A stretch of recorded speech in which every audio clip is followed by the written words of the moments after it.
The heat of New Orleans hit the city before dawn. Detective Marcus Ellington could feel the sweat running down his back as he paced the sidewalk of the French Quarter. The sounds of the waking city painted the world around him in vivid colors. The honking of cars flashed orange, and the distant sounds of jazz enveloped everything around him in a soft purple. Ellington's synesthesia was his secret weapon. Where others saw only clues, he saw a symphony of colors that often pointed the way to a clue. Today, however, this ability only increased his misgivings. The house on Royal Street, to which he had been summoned, was typical of the neighborhood, 2 stories high, with cast-iron balconies covered with ivy.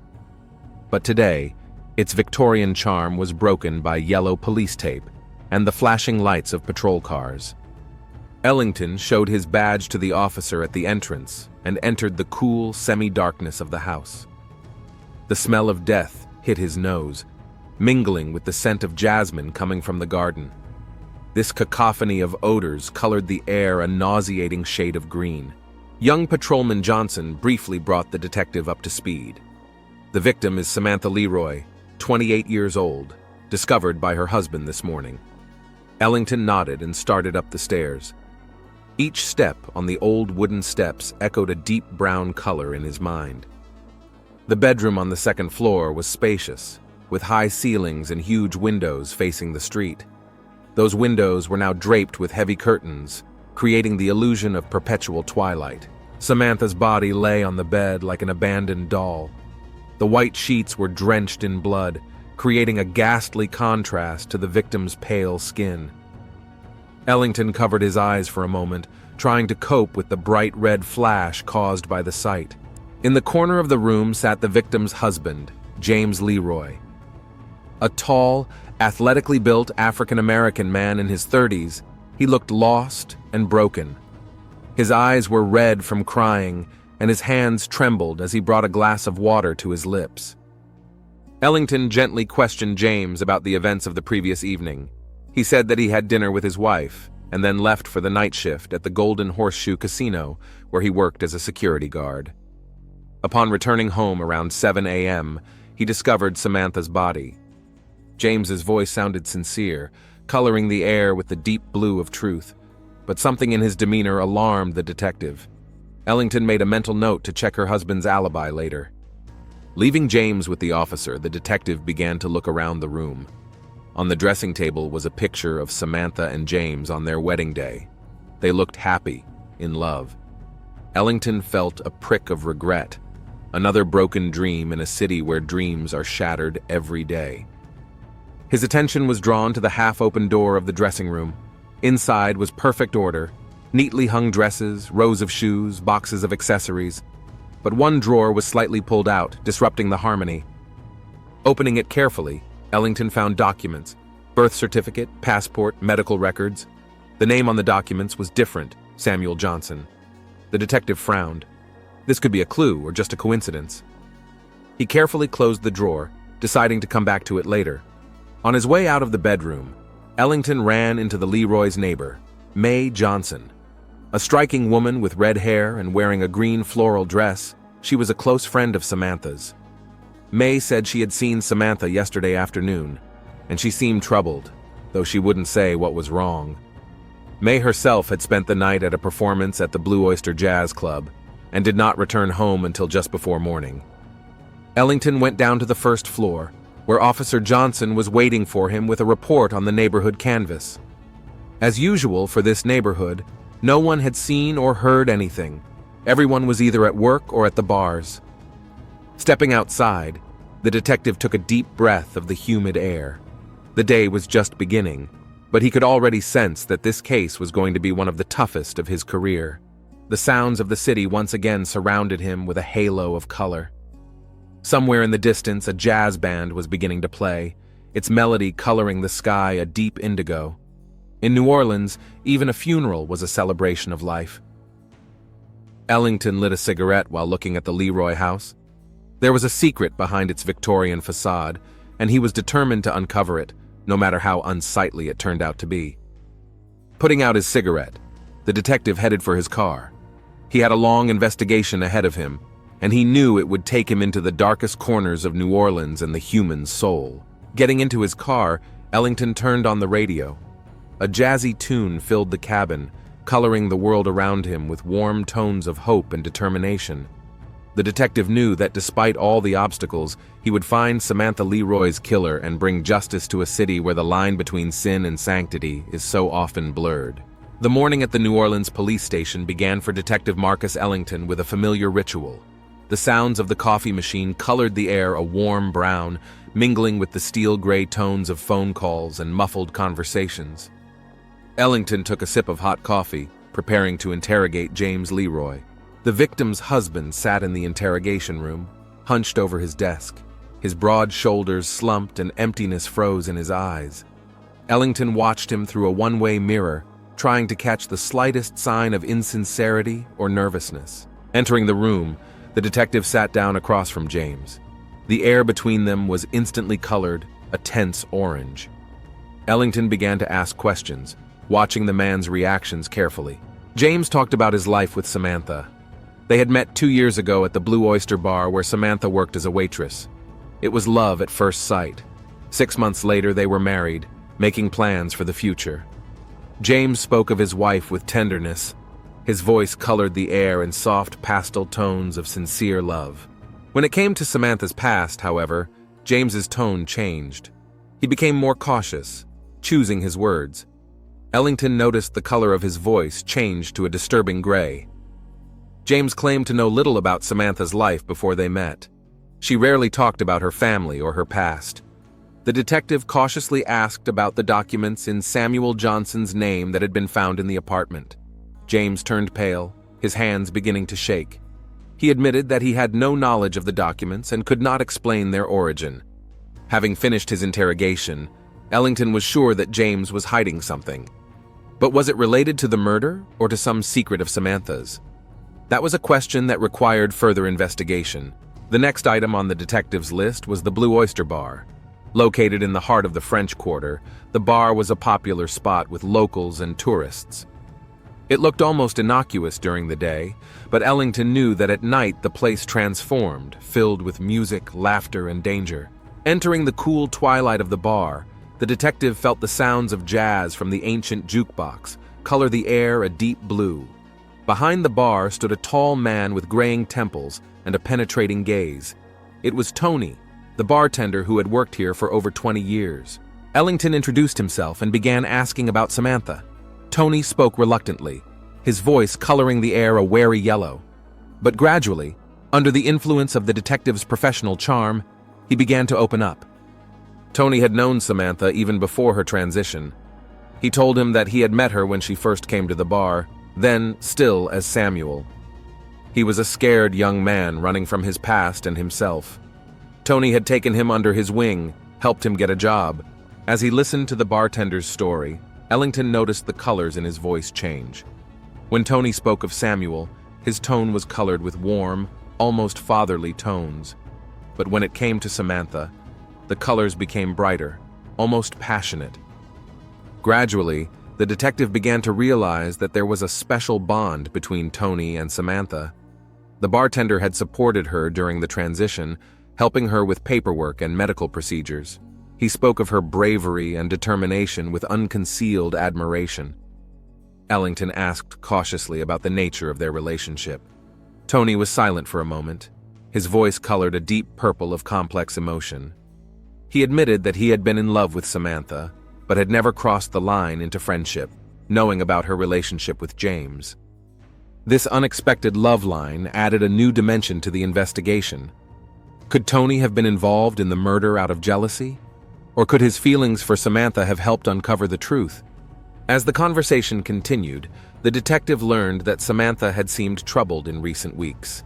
She often stayed out late at the bar, as if she was afraid to go home. Tony assumed she was having relationship problems with James, but didn't know the details. Before leaving, Ellington asked if James knew about Samantha's past. Tony shook his head. According to him, Samantha was afraid to tell her husband the truth for fear of his reaction. As he left the Blue Oyster, the detective could feel the disparate pieces of information beginning to come together into a cohesive picture. But that picture was as complex and ambiguous as New Orleans itself. The evening city greeted Ellington with a symphony of sounds and colors. Street musicians, the noise of traffic, the laughter of tourists. It all merged into a bright kaleidoscope, reflecting the multifaceted nature of this place. Returning to the station, the detective reflected on the information he had received. Samantha Leroy, born as Samuel Johnson, had traveled a long road of transformation. She had found love, and it seemed, happiness. But the shadows of the past continued to haunt her. James Leroy, a loving husband, may not have known the whole truth about his wife. Could he have committed murder after learning her secret? Or is the killer someone from Samantha's past life, catching up with her in a new reality? And Tony, the bartender with an unrequited love, what role did he play in this whole story? Was he just a friend and thumper? Or could his feelings have pushed him to a desperate act? Ellington knew he had to delve even deeper into Samantha's past, to explore every aspect of her life. He had to find the point where her past collided with the present, creating tragedy. Sitting at his desk in the police station, the detective laid out all the available evidence and statements. Crime scene photos, crime scene reports, forensic reports, interview notes, all were adding up to a complex puzzle. Ellington closed his eyes, allowing his synesthesia to create a color map of the investigation. The red of the blood at the crime scene, the blue tones of James's sincere love, the purple hues of Tony's complicated feelings, the gray tones of Samantha's fears and secrets all were woven together into a cohesive picture. But that picture was still missing a key element, one that would tie it all together and point to the killer. The detective knew that element was somewhere nearby, hidden in the shadows of Samantha's past or in the depths of some of the suspects' souls. Ellington opened his eyes and glanced at his watch. It was late, but he didn't feel tired. Nighttime New Orleans lived its life outside the precinct windows, and the detective knew that somewhere out there, in the maze of streets and alleys, lurked the truth about Samantha Leroy's death. He decided to double-check James's alibi, to review the surveillance footage from the Golden Horseshoe Casino. It was also necessary to dig deeper into Samuel Johnson's past, to find his relatives, friends, someone who could shed light on the story. The detective realized this case wasn't just about murder. It touched on deep issues of identity, love, acceptance, and prejudice. And to solve it, Ellington had to not only find the killer, but also understand the complicated path Samantha had traveled. With renewed determination, he plunged into his work, knowing that every detail, every nuance could prove to be a clue. It promised to be a long night, but Ellington was up for the challenge. After all, the shadows of the past never completely disappear, and it was his job to bring them into the light. Morning found Detective Marcus Ellington at his desk littered with the Leroy family's financial records. The sounds of the waking police station colored the air around him in muted gray-blue tones, providing a backdrop for his focused work. Ellington methodically went through bank statements, tax returns, and bills for the past 3 years. At first glance, the couple's financial situation seemed stable. James's salary from his casino job, Samantha's income from her bar job, all looked normal for a young middle-class family. Digging deeper into the paperwork, however, the detective discovered an anomaly. Over the past year, Samantha's personal account had received several large transfers from an anonymous source. The amounts ranged from $5,000 to $10,000 and came in irregularly but frequently. Ellington frowned, feeling this information coloring his perception of the case a disturbing orange. Where did Samantha get that kind of money? Did James know about it? And most importantly, what did it have to do with her murder?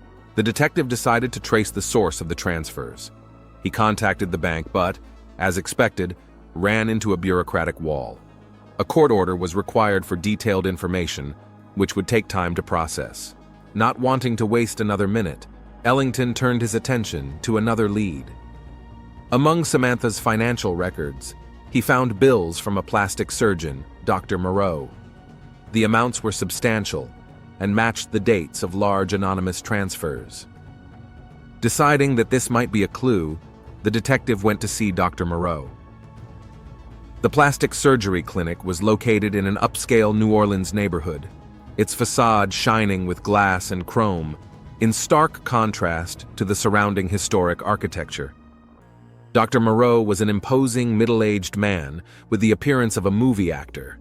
His office was tastefully decorated, creating an atmosphere of trust and professionalism. Ellington immediately sensed how the doctor's voice colored the air a soothing blue, clearly a well-honed technique for communicating with patients. As he began the conversation, the detective immediately noticed how the doctor's tone changed at the mention of Samantha Leroy's name. The blue color of his voice changed to a wary purple. Moreau reluctantly confirmed that Samantha was his patient, but refused to disclose the details of her treatment, citing doctor-patient confidentiality. Ellington, realizing the delicacy of the situation, gently pressed on, mentioning the murder. This changed the dynamic of the conversation. Dr. Moreau, realizing the gravity of the situation, became more open. He revealed that Samantha had approached him 2 years ago for gender reassignment surgery. Moreau was impressed with her determination and courage. He performed a series of surgeries, helping Samantha achieve the appearance she desired.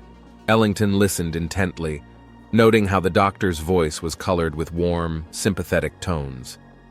It was obvious that Moreau genuinely cared for his patient. The detective cautiously inquired about the financial aspect of the treatment. Moreau confirmed that the surgeries had been expensive, but noted that Samantha had always paid on time and in full. He didn't know the source of her funds and never asked about it. Ellington inquired if anyone else knew about Samantha's transgender status. The doctor shook his head. According to him, Samantha had been very secretive about the issue.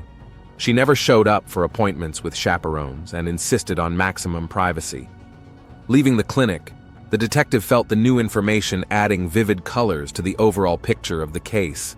Samantha led a double life, hiding her past from her husband and receiving money from an unknown source. But who could have known her secret? And who could have wanted her dead? Back at the station, Ellington decided to have another conversation with James Leroy. He wanted to see if the husband knew about his wife's financial transactions and her medical procedures. However, upon arriving at the Leroy's address, the detective discovered that James had disappeared. Neighbors had seen him hurriedly leave the house early in the morning with a large bag. His cell phone was disconnected, and he did not show up for work. This sudden disappearance colored the entire investigation an alarming red. Ellington immediately organized a search for James, realizing that this could be a key twist in the case. Back at the station, the detective immersed himself in analyzing all the available information. He spread photos, documents, notes on the table, trying to see the big picture.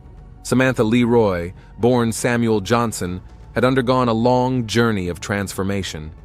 She hid her past from her husband, received large sums of money from an unknown source, paid for expensive surgeries. And now her husband, perhaps the only man who could shed light on her final days, was gone. Ellington closed his eyes, letting his synesthesia create a color map of the investigation. The red of the blood at the crime scene, the green of the money orders, the purple of Dr. Moreau's secrets, the black of James's disappearance, all wove together in a complex pattern. The detective realized he was getting closer to a clue, but the key element still eluded him. Who was behind the anonymous transfers? Had James learned the truth about Samantha's past? And if so, how had he reacted? Ellington decided to have another talk with Tony, the bartender at the Blue Oyster. Perhaps he knew more than he had told the first time. Besides, it was necessary to check all the places James might be hiding. Stepping outside, the detective took in the atmosphere of evening New Orleans. The city was preparing for nightlife, and the air was filled with the bright colors of the sounds of music, laughter, and conversation. But for Ellington, this extravaganza of colors only served to emphasize the bleakness of the case under investigation. He knew that somewhere in this city, behind the facade of fun and carefree, lurked the truth about Samantha Leroy's death, and he was determined to uncover that truth no matter how unsightly it turned out to be. Driving up to the Blue Oyster, Ellington noticed an unusual excitement at the entrance to the bar. A crowd of people had gathered on the sidewalk. Anxious voices could be heard. The detective felt the air around him turn an alarming yellow color. Breaking through the crowd, he saw Tony sitting on the steps of the bar with his arms around his head. Paramedics were bustling around beside him. Ellington quickly approached the bartender, introduced himself, and asked what had happened. Tony looked up, and the detective saw a mixture of fear and desperation in his eyes. The bartender's voice shook, tinting the air a sickly gray. He told him that James Leroy had burst into the bar a few minutes ago. He was furious, screaming betrayal and lies. Tony tried to calm him down, but James punched him and ran away, yelling that he would make everyone pay for this. This new information forced Ellington to act quickly. He immediately contacted the precinct, organizing a citywide search for James. It was obvious that Samantha's husband had learned the truth and was now a danger. The detective realized that there was no time to ponder. The carnival of lies that surrounded Samantha Leroy's life and death was coming to its climax, and he needed to act quickly to prevent another tragedy. Ellington got into his car, turned on the siren, and raced through the streets of New Orleans. The sounds of the siren colored the night air a pulsating red and blue, reflecting the tension of the moment. He knew that somewhere in the maze of streets lurked James Leroy, a man who had lost everything to lies and secrets. And now the detective's job was not only to solve a murder, but to prevent another. New Orleans pulsed with life at night, its streets filled with the sounds of jazz and the laughter of carefree tourists. But for Detective Marcus Ellington, the night was painted in unsettling shades of red and blue, the colors of police sirens cutting through the darkness. Ellington drove through the winding streets of the French Quarter, his eyes carefully scanning the crowd for James Leroy. The sounds of the city blended into a cacophony of colors in his mind, but the detective had learned to filter that stream, concentrating on what was important. Suddenly, his radio came to life, coloring the air the bright orange color of alarm. The patrolman was reporting a man resembling James spotted outside the old abandoned Red Cello Jazz Club on the edge of the French Quarter. Ellington abruptly turned the car around, heading toward the indicated location. His mind was working feverishly, trying to put the pieces of this complex puzzle together. As he drove, images of days gone by flashed before his eyes, adding up to a mosaic of events leading up to this night. The night of the murder.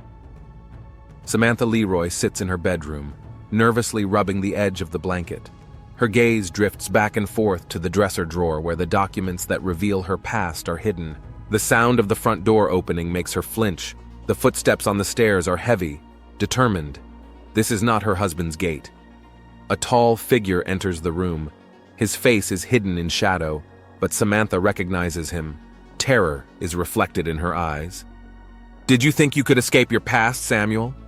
The stranger's voice colors the air a cold, steely color. Samantha tries to say something, but fear constricts her throat. She knows this is the end. Ellington shakes his head, coming back to reality. He pulled up to the Red Cello, once a popular jazz club, now an abandoned building with peeling paint and broken windows. The detective got out of the car, pulling out his gun. The sounds of the nighttime city had fallen silent, as if the night itself was holding its breath, waiting for the denouement. Carefully opening the creaky door, Ellington stepped inside. Dust and the smell of old wood colored the air with muted brown tones. Somewhere in the back of the building, muffled voices could be heard. The detective moved silently, following the sound. He passed through a former performance hall where once the best jazz tunes of New Orleans had been played. Now the place was dead silent, broken only by the creak of floorboards beneath his feet. The voices grew louder. Ellington recognized one of them. It was James Leroy. The second voice belonged to a woman, and with surprise the detective realized it was Mae Johnson, Leroy's neighbor. Approaching the source of the sound, Ellington saw an unexpected scene. James and Mae were standing in the former dressing room, with a bright red cello lying open between them. Inside the instrument, the detective noticed wads of money and some papers. "This is all because of you," James shouted, his voice coloring the air a fierce scarlet color. "You knew all along and you kept quiet." Mae tried to calm him down, her voice sounding soft, coloring the space a soothing blue.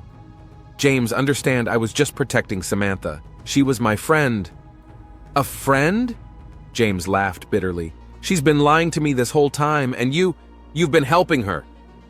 Ellington decided it was time to intervene. He stepped out of the shadows, pointing his gun at James. "Police, don't move!" Both froze when they saw the detective. James looked like a cornered animal, his eyes glittering frantically. May, on the other hand, seemed relieved at the sight of Ellington. "James Leroy, you are under arrest on suspicion of the murder of Samantha Leroy," the detective pronounced as he slowly approached the man. "Murder?" James looked genuinely shocked. "I didn't kill Samantha, I loved her!" Ellington listened carefully to his voice, trying to pick up the nuances of the lie. But everything he heard was colored with the pure tones of sincerity and pain. "Then explain what's going on here," the detective demanded without lowering his weapon. James looked at May, then back at Ellington. I didn't find out the truth about Samantha until after she was dead. Found the documents in our bedroom. At first I was shocked, couldn't believe it. Then I started to get angry. But then I just wanted to understand." May sighed and continued the story. "I knew Samantha even before her transition. We worked together at this club years ago. I helped her with operations, gave her money." "That money," Ellington nodded at the cello, "where did it come from?" "It's my father's inheritance," May replied. "He owned this club. When he died, I inherited everything, including his stash of cash. I used that money to help Samantha." James chuckled bitterly. "And here I thought I knew my wife." Ellington felt the picture of what had happened begin to become clearer, but a key question remained unanswered. "If you didn't kill Samantha, who did?" he asked, turning to both of them. May and James looked over at each other. "We don't know," May replied, "but Samantha had a troubled past. She was running not only from her former identity, but from someone else." At that moment, Ellington heard the creak of a floorboard behind his back. He started to turn, but it was too late. The blow to his head was echoed by a flash of bright white before his eyes, and the detective fell into darkness. When he came to, he found himself bound and sitting in a chair. Nearby, in the same position, were James and May. Standing in front of them was a man Ellington recognized immediately. It was Dr. Moreau, Samantha's plastic surgeon. "Ah, detective, you're awake." Moreau's voice sounded soft, but Ellington could see it coloring the air an ominous purple. "Now we can begin our little play. You killed Samantha." It was not a question, but a statement. Moreau smiled. "Clever, detective. Yes, I killed Samantha. Or, more specifically, Samuel. You see, he and I had known each other long before his transformation.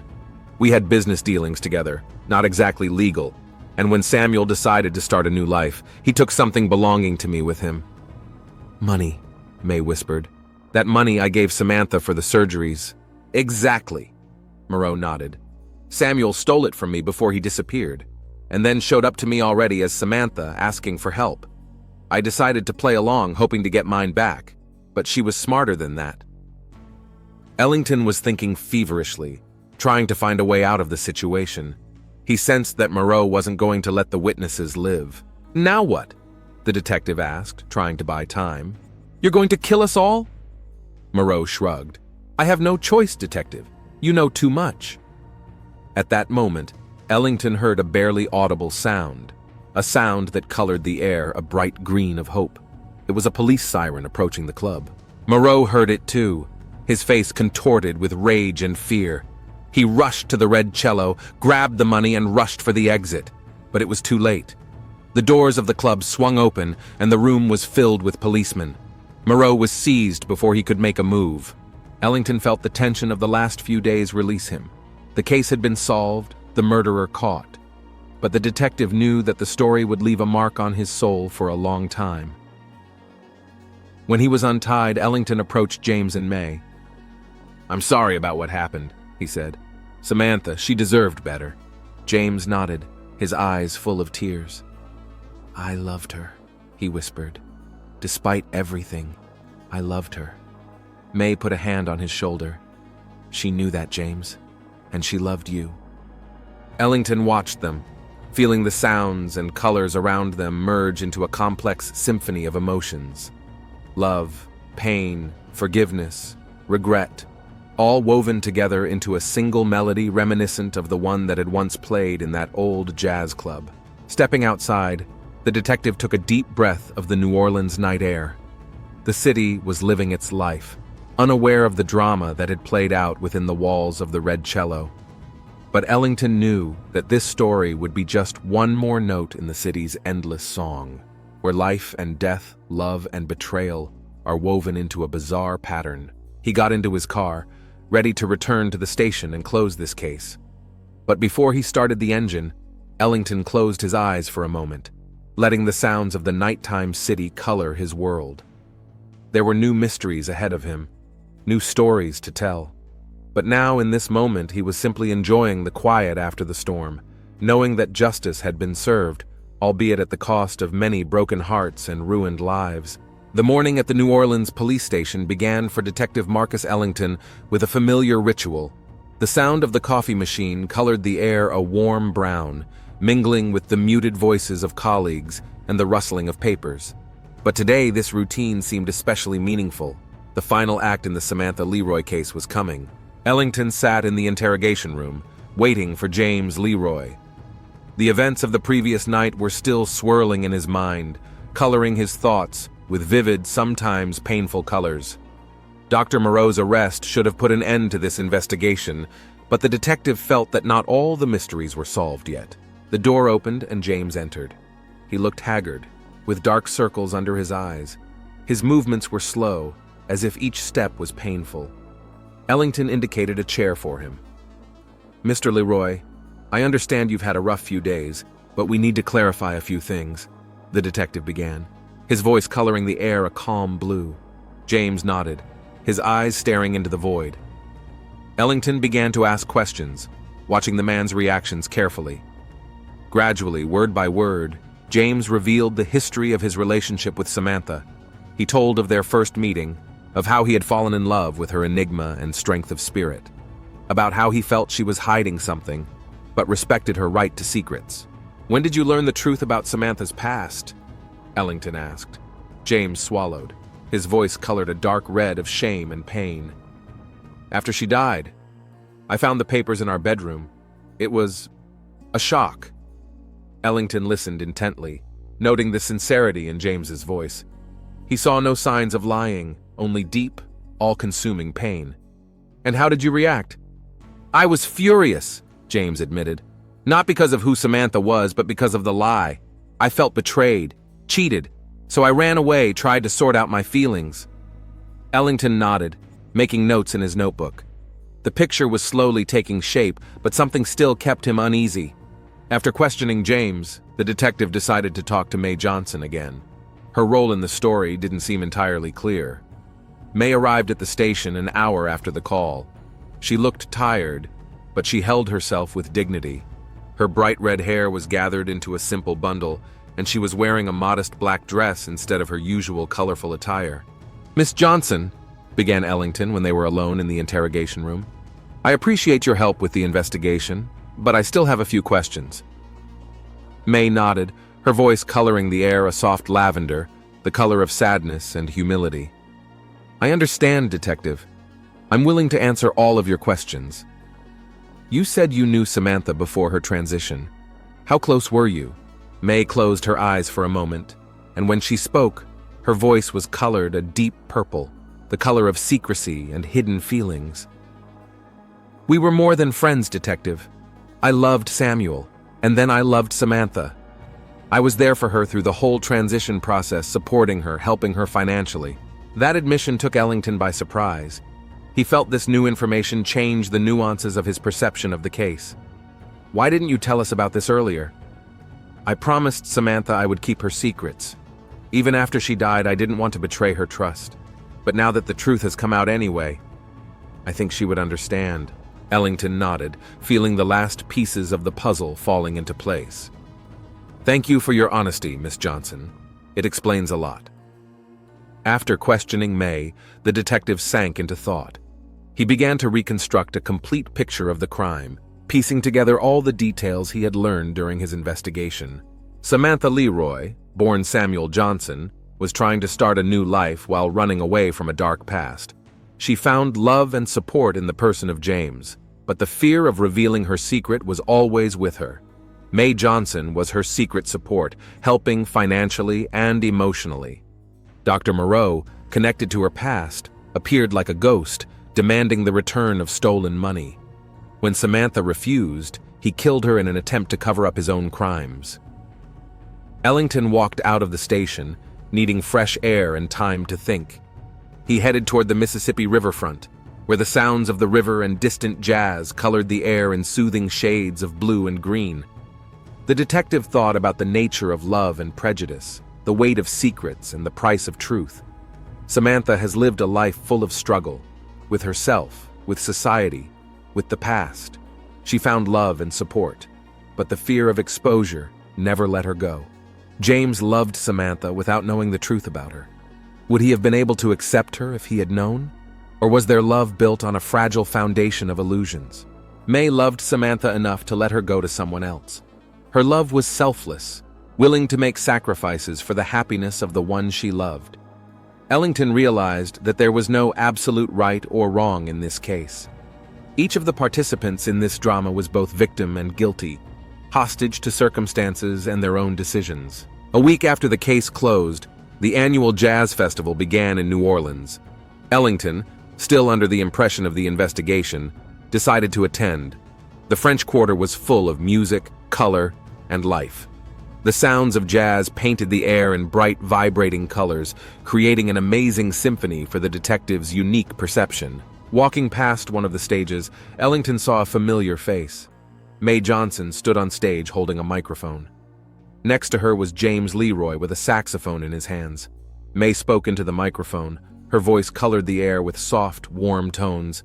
"Tonight we want to play a song in memory of our dear friend, Samantha Leroy. She loved jazz with all her heart and dreamed of one day performing on this stage. This song is for you, Samantha." The music began to play, a slow, soulful melody. May's voice, full of emotion, blended with the gentle sounds of James's saxophone. Ellington closed his eyes, letting the music surround him. He saw colors, the deep blue of pain and loss, the bright red of passion and love, the soft gold of forgiveness and acceptance. All of these colors wove together in an amazing pattern, telling Samantha Leroy's story, a story of love, struggle, and ultimately, liberation. When the song ended, Ellington opened his eyes. He saw May and James embracing on stage, united by shared pain and shared love. In that moment, the detective realized that despite all the tragedy, Samantha's life had not been in vain. She had left a mark on people's hearts, teaching them to love, forgive, and accept. Ellington slowly walked away from the stage, dissolving into the crowd. The sounds of jazz continued to surround him, coloring the world with the bright colors of life. He knew he would never forget this case and the people involved. It had changed the way he looked at the world, at love, at human nature. The detective knew there were new mysteries ahead of him, new investigations. But he also knew that he would carry with him the lessons learned from Samantha Leroy's story. After all, sometimes the most important truths are revealed to us through pain and loss, and the deepest love is born out of acceptance and forgiveness. New Orleans continued to live its vibrant, multifaceted life, and Detective Marcus Ellington was ready to plunge back into that life, solving mysteries and restoring justice, always mindful of the fine line between truth and lies, love and betrayal, and the amazing capacity of the human heart for compassion and forgiveness that he discovered in this difficult case. The epilogue of this story was written not in ink on paper, but in jazz notes in the air of New Orleans. Though Samantha was no longer among the living, her story lived on, reminding everyone of the complexity of human nature and the power of love to overcome any obstacle. Ellington knew that this case would stay with him forever as a reminder that behind every crime is a human story full of hopes, fears, and unrealized dreams. And his duty as a detective is not just to solve crimes, but to seek to understand the people behind them. As the last notes of jazz dissolved into the night air, Ellington felt a new resolve fill him. He was ready for the new challenges, the new mysteries that awaited him in this unpredictable, vibrant city. And who knows, maybe the next case would again force him to rethink his understanding of human nature and the boundaries between truth and lies, love and betrayal.